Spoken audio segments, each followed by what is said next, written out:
Reaction with halogen या फिर second number का अपन पढ़ रहे हैं हैलाइड्स। तो जितने भी 15 ग्रुप के एलिमेंट है, 15 ग्रुप के एलिमेंट हेलोजन के साथ रिएक्ट करके MX3 या MX5 टाइप का हैलाइड बनाते हैं। जहाँ M क्या बताता है, 15 ग्रुप के एलिमेंट्स को बताता है, और X क्या बताता है, हेलोजन को। तो X हेलोजन में क्या क्या होते हैं, क्लोरीन होता है, ब्रोमीन होता है, आयोडीन होता है और एस्टेटीन होता है। क्लियर है? ठीक है। तो जितने भी 15 ग्रुप के एलिमेंट हैं वो किसके साथ रिएक्ट करते हैं, हेलोजन के साथ रिएक्ट करते हैं, और हेलोजन के साथ रिएक्ट करके क्या बनाते हैं, हैलाइड्स बनाते हैं। 15 group elements react with hydrogen, reacts with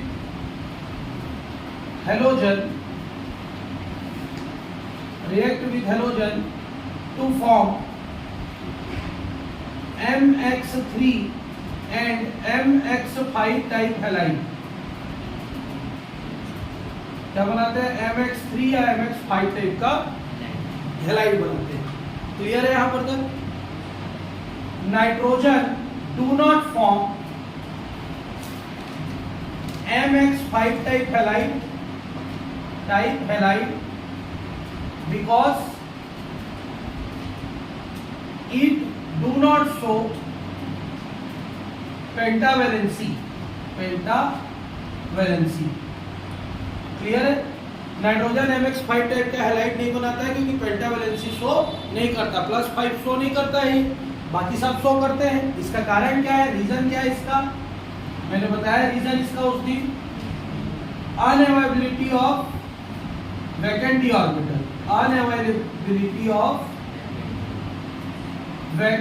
orbital, इसके में वैकेंट डी ऑर्बिटल्स प्रेजेंट नहीं होते, जिसकी वजह से ये बड़े इलेक्ट्रॉन्स को डोनेट नहीं करता, ज्यादा इलेक्ट्रॉन को डोनेट नहीं कर सकता। क्लियर है यहाँ पर? तो समझ में आया कि नहीं आया? तो 15 ग्रुप एलिमेंट क्या करता है, हेलोजन के साथ रिएक्ट करके MX3 और MX5 टाइप का हैलाइड बनाता है, जिसमें नाइट्रोजन MX5 टाइप का हैलाइड नहीं बनाता, बाकी सब MX5 टाइप के हैलाइड बनाते हैं, क्योंकि बाकी सब पेंटावेलेंसी शो करते हैं और नाइट्रोजन पेंटावेलेंसी शो नहीं करता है। क्लियर है यहाँ पर तक? समझ में आ गया?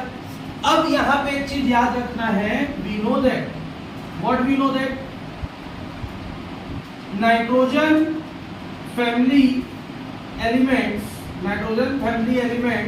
या 15 group elements are less electronegative than halogen elements. Halogen की तुलना में ये ज्यादा इलेक्ट्रोनेगेटिव नहीं होते हैं, बहुत कम होते हैं। सबसे ज्यादा इलेक्ट्रोनेगेटिव कौन है, हेलोजन है। पीरियोडिक टेबल में देखें तो किसकी इलेक्ट्रोनेगेटिविटी सबसे ज्यादा होती है, हेलोजन की इलेक्ट्रोनेगेटिविटी सबसे ज्यादा होती है। तो जो नाइट्रोजन फैमिली के एलिमेंट्स हैं उनकी इलेक्ट्रोनेगेटिविटी क्या होती है, कम होती है। इलेक्ट्रोनेगेटिव नेचर मतलब इलेक्ट्रॉन को एक्सेप्ट करने का नेचर, इलेक्ट्रोनेगेटिविटी नहीं बोल रहे हैं ना, इलेक्ट्रोनेगेटिव बोल रहे हैं, इलेक्ट्रॉन को एक्सेप्ट करने का नेचर। तो नाइट्रोजन की तुलना में या नाइट्रोजन फैमिली की तुलना में हेलोजन फैमिली आसानी से इलेक्ट्रॉन को क्या कर सकते हैं, एक्सेप्ट कर सकते हैं। मतलब अगर हम फ्लोरीन लें, मोस्ट रिएक्टिव एलिमेंट है फ्लोरीन, आसानी से एक इलेक्ट्रॉन को क्या कर सकता है, गेन कर सकता है। अब नाइट्रोजन का रिएक्शन फ्लोरीन से करेंगे, इसका माइनस होता है, इसका 3 माइनस होता है, तो गलत हो जाएगा। तो नाइट्रोजन क्या नहीं कर सकता, फ्लोरीन को 3 इलेक्ट्रॉन नाइट्रोजन फ्लोरीन से ले नहीं सकता, लेकिन अपने 3 इलेक्ट्रॉन को उसको क्या करना पड़ेगा, अगर फ्लोरीन रिएक्ट करेगा तो डोनेट करना पड़ेगा। क्या करना पड़ेगा?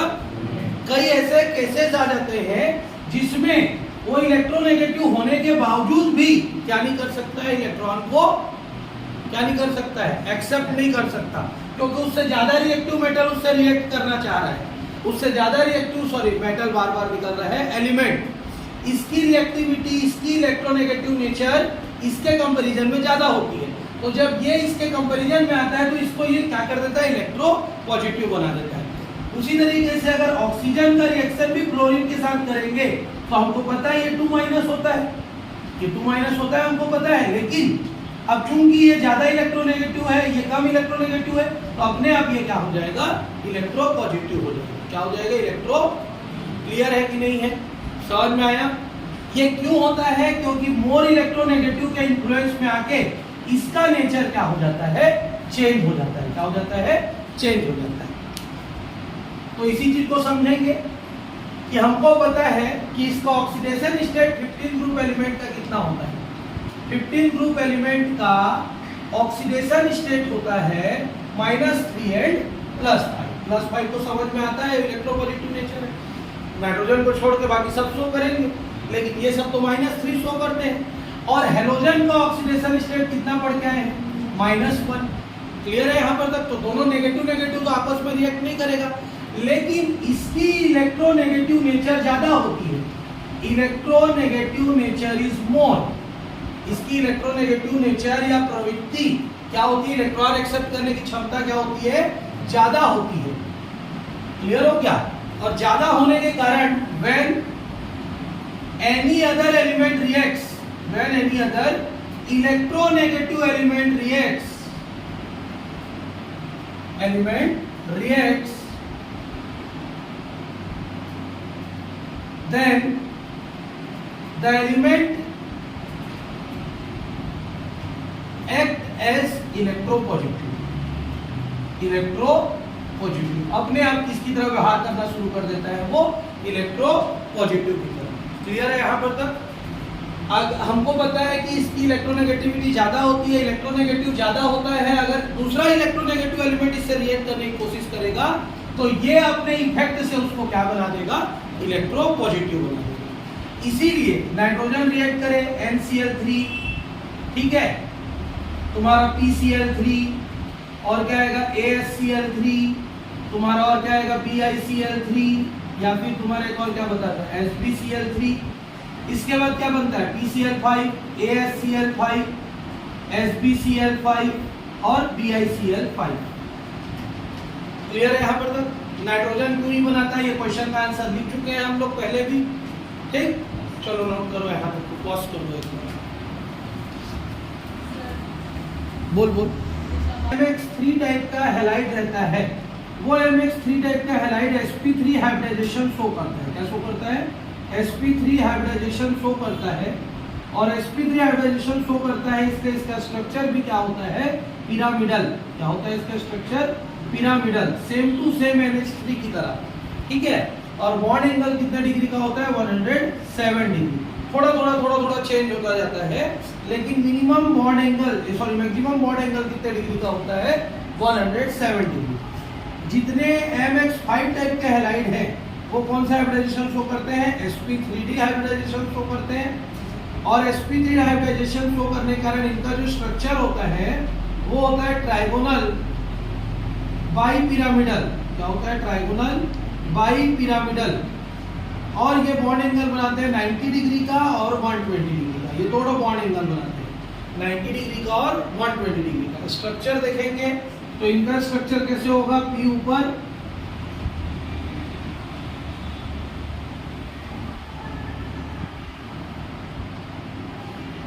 Cl,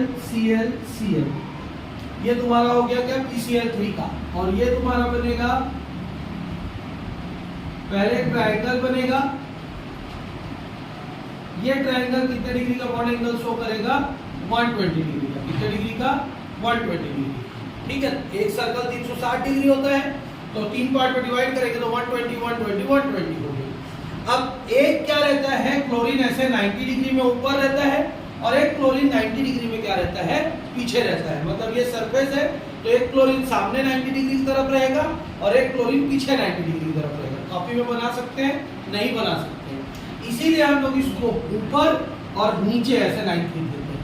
ये ऊपर वाला लाइन सामने की तरफ है और नीचे वाला लाइन पीछे की तरफ 90 डिग्री पे। तो ये Cl और ये Cl लिखेंगे और ये कितने डिग्री का बॉन्ड एंगल बना देंगे, 90 डिग्री। क्लियर है यहाँ पर तक? तो इसका स्ट्रक्चर हो गया ट्राइगोनल और बाई पिरामिडल।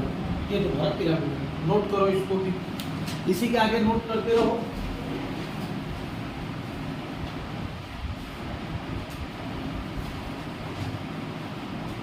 क्या लिखेंगे, MX3 type halide MX3 type halide, so sp3 hybridisation, MX3 type halide, so sp3 hybridisation,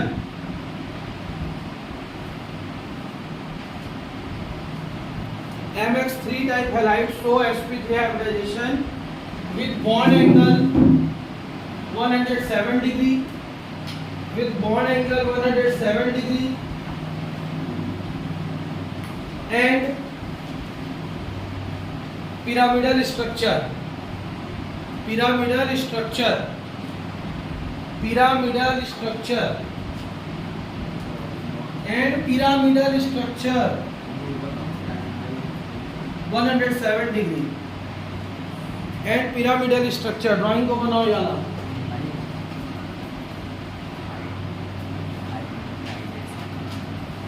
drawing को बनाओ।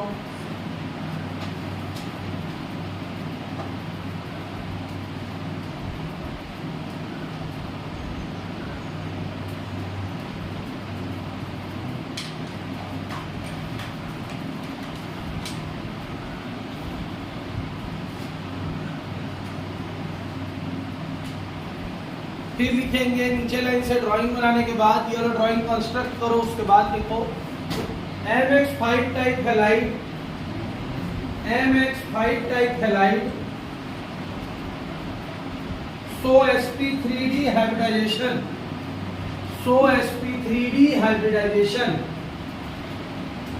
सो sp3d hybridisation with bond angle 90 degree and 120 degree, with bond angle 90 degree and 120 degree, with bond angle 90 degree and 120 degree and structure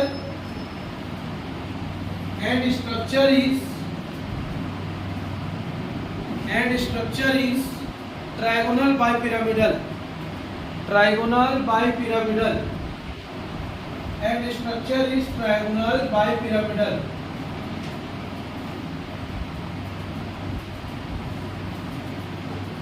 drawing को बना दो। तीसरा oxide reaction with oxygen. Drawing बनाने के बाद next heading इसी को देना, लास्ट केमिकल प्रॉपर्टी है।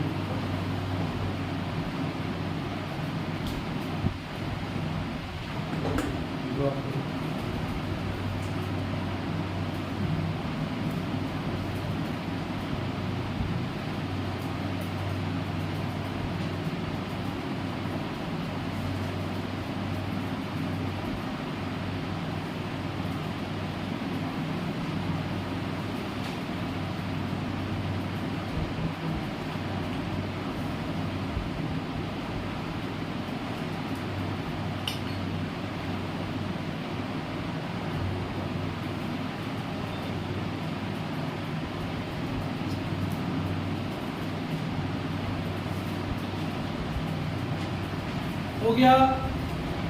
तीसरा केमिकल प्रॉपर्टी हेडिंग दो, रिएक्शन विथ ऑक्सीजन, ऑक्सीजन के साथ reaction.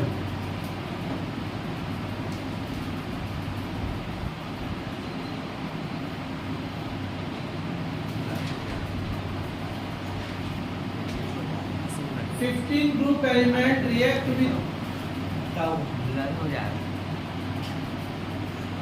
15th group element reacts with oxygen, 15th group element reacts with oxygen to form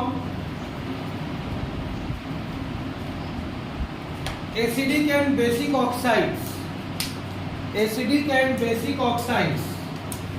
15th group element reacts with oxygen to form acidic and basic oxides। मतलब 15 group element oxygen के साथ react करके acid और basic oxide बनाते हैं, ठीक है।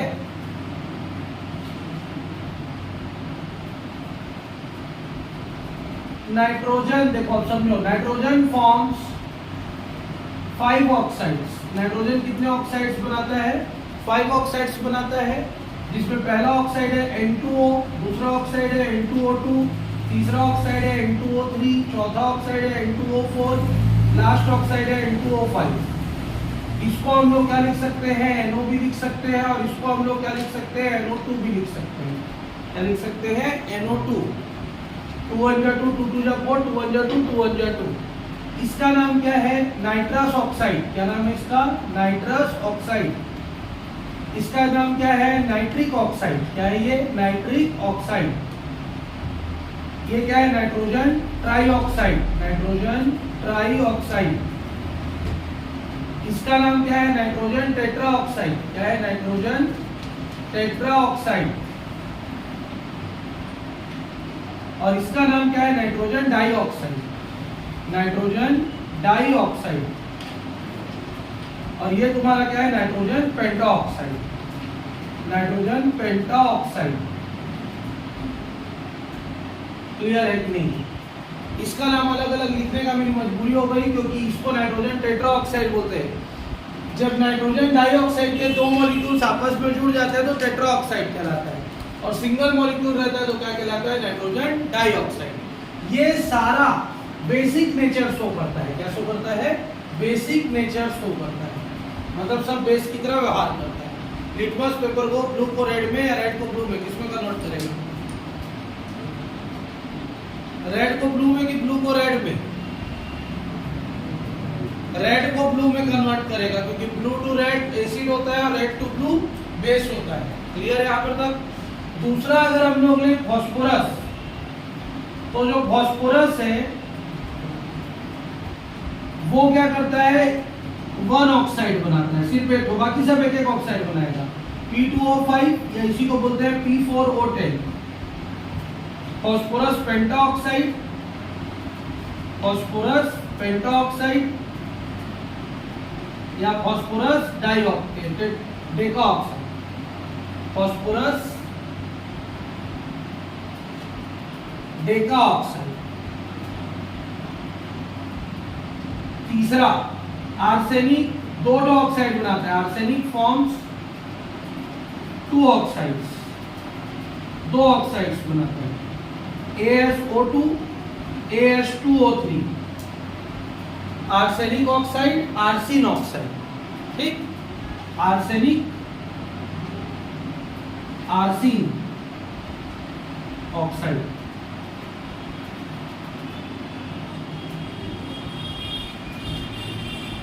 D क्या है, तीन forms one oxide, SnO2, stannous oxide. क्या बनाता है, स्टेनस ऑक्साइड। और ये एसिडिक नेचर का होता है, बाकी सब बेसिक नेचर का होता है, इसका नेचर एसिडिक होता है। ये भी तुम्हारा बेस है, ये भी तुम्हारा बेस है। बेस नहीं है ना, बेसिक नेचर है। बेस अलग चीज हो जाता है और नेचर उसका शो करना अलग चीज होता है। ठीक, और लास्ट पॉइंट क्या है, E number, bismuth. Bismuth forms one oxide, BiO2, bismuth oxide. इसको अलग अलग करके पढ़ाने का कारण क्या है, क्योंकि आगे जब इस चैप्टर में हम लोग 16 ग्रुप एलिमेंट पढ़ेंगे तो एसिडिक ऑक्साइड और बेसिक ऑक्साइड को क्लासिफाई करना रहता है। ठीक है, एम्फोटेरिक, एसिडिक और बेसिक। तो हमको एग्जांपल्स पता होने चाहिए बहुत सारे। ठीक है, तो केवल 15 ग्रुप एलिमेंट में जो टीन है वो क्या बनाता है, एसिडिक ऑक्साइड बनाता है। बाकी सारे एलिमेंट क्या बनाते हैं, बेसिक ऑक्साइड बनाते हैं। क्लियर है यहाँ पर तक? ठीक, कुछ वर्ड रहते हैं, इसको नोट करो, एक मिनट फिर बता रहा हूं। ये और ये क्यों हुआ, इसको एक्सप्लेन करेंगे।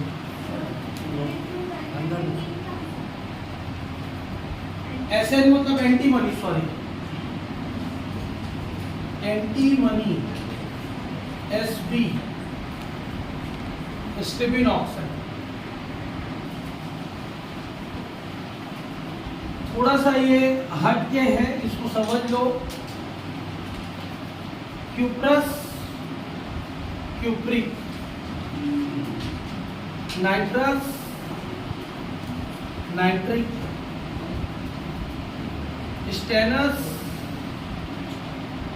Stenik, ferrous, ferric. ये बहुत जगह हम लोगों को देखने के लिए मिलता है, अस और इक। क्लियर है? अस और इक में क्या डिफरेंस है जिसके कारण इसको हम लोग अस और इक बोलते हैं? बताओ, जिसको पता है ट्राई कर सकते हो। क्यूप्रस क्यूप्रिक पढ़ते हैं, क्यूप्रस ऑक्साइड, क्यूप्रिक ऑक्साइड, या cuprous chloride, cupric chloride, nitrous oxide, nitric oxide, stannous chloride, stannic chloride. क्या डिफरेंस है?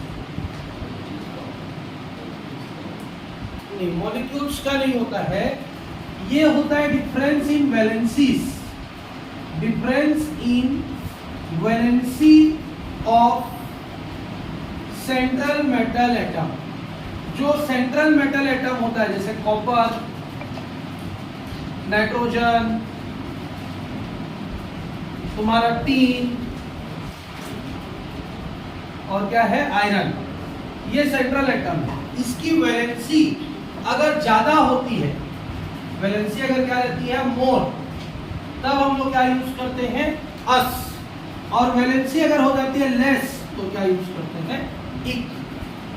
जैसे एग्जांपल ले Cu2O, CuO।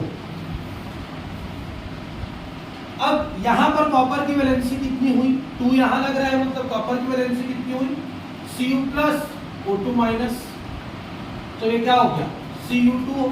यहां पर कॉपर की वैलेंसी क्या हुई, Cu2 प्लस O2 माइनस, मतलब इसके कंपैरिजन में ये क्या हो गई, कम हो गई, इसलिए इसको क्या पढ़ेंगे, उल्टा लिख दिया, सॉरी, लेस रहेगा तो क्या पढ़ेंगे, अस, और मोर रहेगा तो क्या पढ़ेंगे, इक। तो ये तुम्हारा क्या हो गया, क्या हो गया, क्यूप्रस ऑक्साइड, ये तुम्हारा क्या हो गया, क्यूप्रिक ऑक्साइड। क्लियर? उसी तरीके से नाइट्रस और नाइट्रिक, N2O और NO, N2O और NO। नाइट्रोजन की वैलेंसी कितनी होती है, ऑक्सीजन की वैलेंसी कितनी होती है, 2। ये ज्यादा इलेक्ट्रोनेगेटिव है, तो ये अपने आप क्या बन जाएगा, इलेक्ट्रोपॉजिटिव। ये मैं पढ़ा चुका हूँ। अब नाइट्रोजन और ऑक्सीजन, यहाँ 2 माइनस है, तो इसको भी कितना होना पड़ रहा है, 2 प्लस, कितना होना पड़ रहा है, 2 प्लस। तो ये तुम्हारा क्या हो गया, नाइट्रस, और ये तुम्हारा क्या हो गया, नाइट्रिक।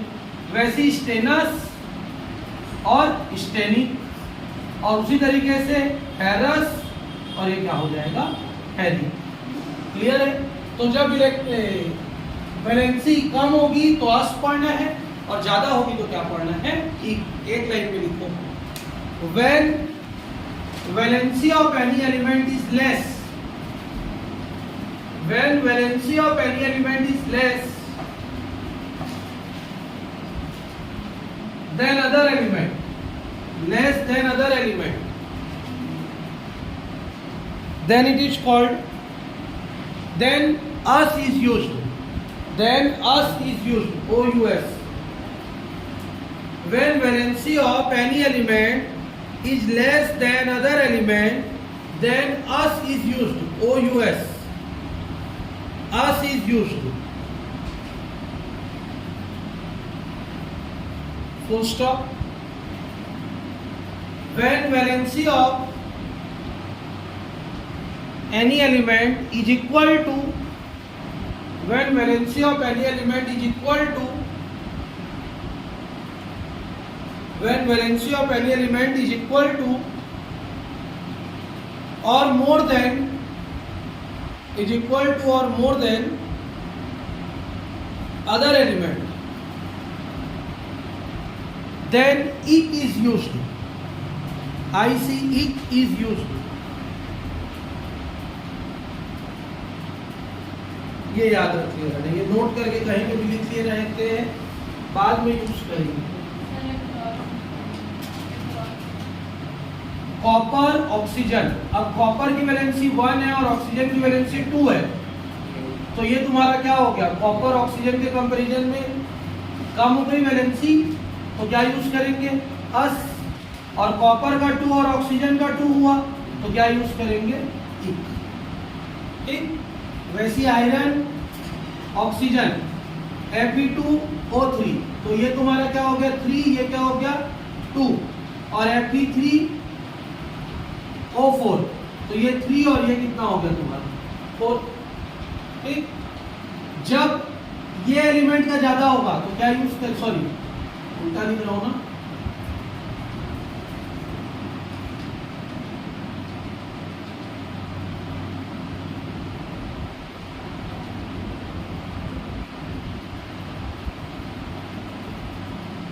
FeO और Fe2O3 इसका बना, ये कितना होगा 2 और ये कितना होगा 3 कितना होगा 3 अब यहाँ पे क्या हो गया, आयरन का क्या हो रहा है ज्यादा, ऑक्सीजन का क्या हो रहा है कम, तो क्या यूज करेंगे अस, ये क्या हो गया यहाँ पे बराबर, तो क्या यूज करेंगे ई, इसी का टूटा हुआ फॉर्म Fe3O4 है ना, जब इन दोनों को जोड़ देते हैं तो ये बन जाता है। ठीक, इसी से ही बनता है Fe3O4। इसमें तो क्लियर हो रहा है, कॉपर का क्या है कम है और ऑक्सीजन का क्या है ज्यादा, कॉपर और ऑक्सीजन का क्या हो गया बराबर।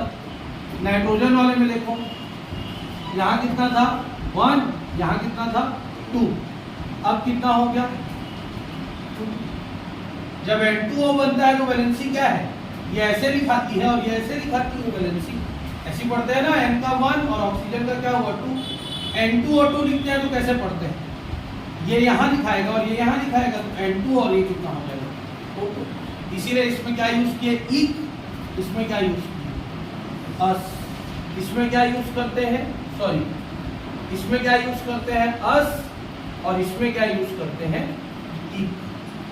ठीक, चलो नेक्स्ट हेडिंग दो, abnormal behaviour of nitrogen. Nitrogen, अब केमिकल प्रॉपर्टी खत्म, next heading abnormal behaviour of nitrogen. Abnormal, बाकी लोगों से अलग, बिहेवियर ऑफ नाइट्रोजन, ये 2 नंबर का लिखने के लिए आता है। तो सबसे पहला पॉइंट स्मॉल इन साइज, इसका साइज बाकी सब की तुलना में बहुत ज्यादा क्या होता है छोटा होता है।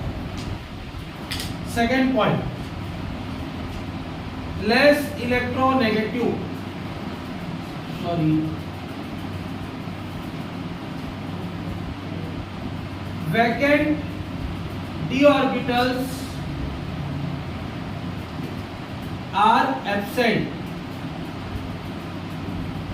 तीसरा exhibit in free as well as combined state, combined state।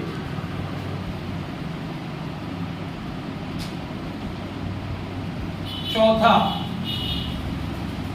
Highest ionisation energy, ionisation energy. पांचवा tendency to form multiple bond, tendency to form multiple bond, मतलब ये क्या बना सकता है सिंगल डबल और ट्रिपल तीनों बॉन्ड बना सकता है। 6 found in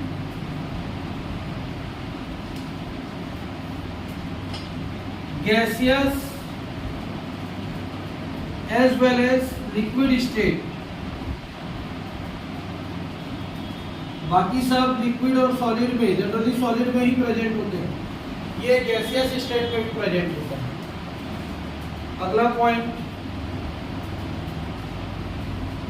tendency to form long chain, long chain बना सकता है। नाइट्रोजन नाइट्रोजन के बीच में लंबा क्या बन सकता है, इस तरीके से चेन फॉर्म हो सकता है। ड्राइंग को बना लिए रमेश, ऐसा करके ये चेन फॉर्म कर सकता है। ठीक है, लॉन्ग चेन, जैसे कार्बन बना सकता है ना, carbon carbon carbon carbon react करके, वैसे नाइट्रोजन नाइट्रोजन भी आपस में रिएक्ट करके क्या बना सकते हैं, लंबा चेन बना सकते हैं।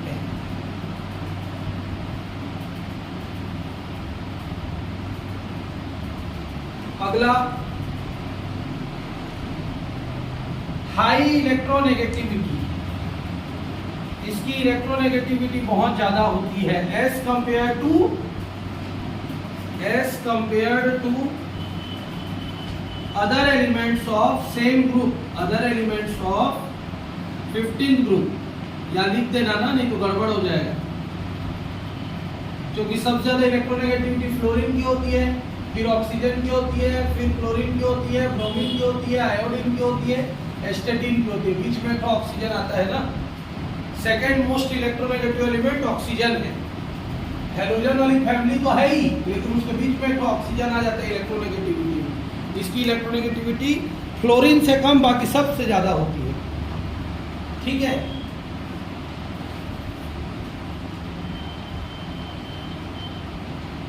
यहाँ 8 पॉइंट तक नोट करो, कल इसको याद कर लेना।